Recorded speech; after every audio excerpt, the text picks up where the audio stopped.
योग गुरु बाबा रामदेव इस वक्त हमारे साथ बातचीत करने के लिए मौजूद हैं। गुरुजी, आपने वोट डाला है, किन मुद्दों के आधार पर आज वोट डाला है आपने, और किस तरीके से आम जनता से अपील करेंगे कि ज्यादा से ज्यादा लोग निकलें, क्योंकि ये लोकतंत्र का महापर्व है। मैंने वोट डाला है भारत की एकता, अखंडता और संप्रभुता के लिए। शिक्षा की आजादी, चिकित्सा की आजादी, आर्थिक, वैचारिक, सांस्कृतिक आजादी, आजादी रोगों से, आजादी नशे से भारत को मिले, इसके लिए मैं रात दिन जीता हूं।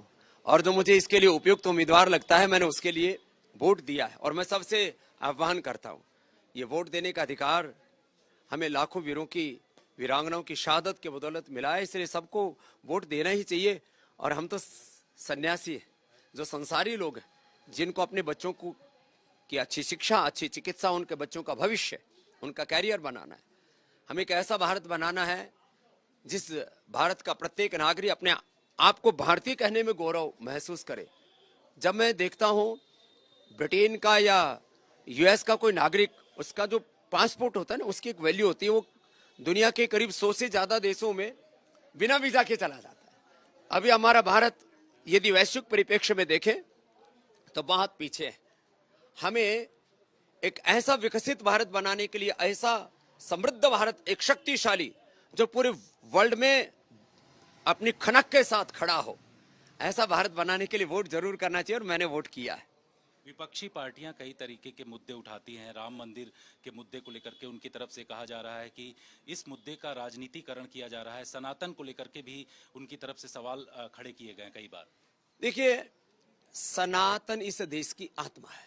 सनातन वो शाश्वत मूल्य है, वो जीवन के आदर्श हैं, वो सिद्धांत हैं, जिनको कभी कोई मिटा ना सका। जब अंग्रेज ना मिटा सके, हजारों साल तक मुगल ना मिटा सके, तो किसी भी पार्टी या व्यक्ति की औकात क्या है कि सनातन के शाश्वत मूल्यों को कोई खत्म कर देगा।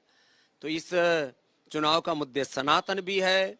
इस चुनाव का जो मुद्दा है वो सनातन विरासत मूलक विकास भी है, संस्कृति मूलक समृद्धि भी है। और जो सनातन के विरोधी हैं, वो इस देश पर राज कतई नहीं कर सकते। कुछ मुट्ठी भर लोग चुन के जरूर जा सकते हैं, लोकतंत्र में सबको अधिकार है। बीजेपी ने कहा कि 400 पार इस बार होगा, लेकिन राहुल गांधी कहते हैं कि 150 से ज्यादा क्रॉस ही नहीं कर सकते। तो इस तरीके की भी पॉलिटिक्स। देखिए, मैं आंकड़ों में तो नहीं जाऊंगा, लेकिन इतना जरूर कहूंगा कि इस देश के करीब 70 से 80% लोग बहुत जागरूक हो चुके हैं। आप उनको किसी भी प्रकार से भ्रमा नहीं सकते। अब अलग अलग प्रकार से जो पोलराइजेशन होता था, और कोई जातियों के नाम पर, कोई मजहबों के नाम पर इस देश में जो विभाजन होता था, वो ध्रुवीकरण और विभाजन से देश बाहर निकल चुका है। आप इस 102 सीटों के लिए मतदान हो रहा है 21 राज्यों में। इस बार किस तरीके की आप हवा देख रहे हैं, क्या माहौल देख रहे हैं? इस बार जितेंद्र भाई, अंडर करंट बहुत है। बहुत ज्यादा लोग सड़कों पर शोर शराबा नहीं कर रहे हैं। मैंने देखा है कि खामोशी से लोग वोट कर रहे हैं। मैंने जो खुशी है उसको थोड़ा अंदर छिपाए हुए है।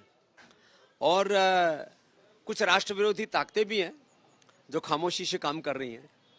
तो ये राष्ट्रवाद और एक अलग अलग प्रकार के मजहबी उन्माद, राजनीतिक उन्माद, बौद्धिक उन्माद, इसके बीच का एक संघर्ष है, और इसमें राष्ट्रवाद जीतेगा। बिल्कुल, शुक्रिया आज तक से बातचीत करने के लिए। कैमरामैन अजय कुमार सिन्हा के साथ जितेंद्र सिंह, आज तक।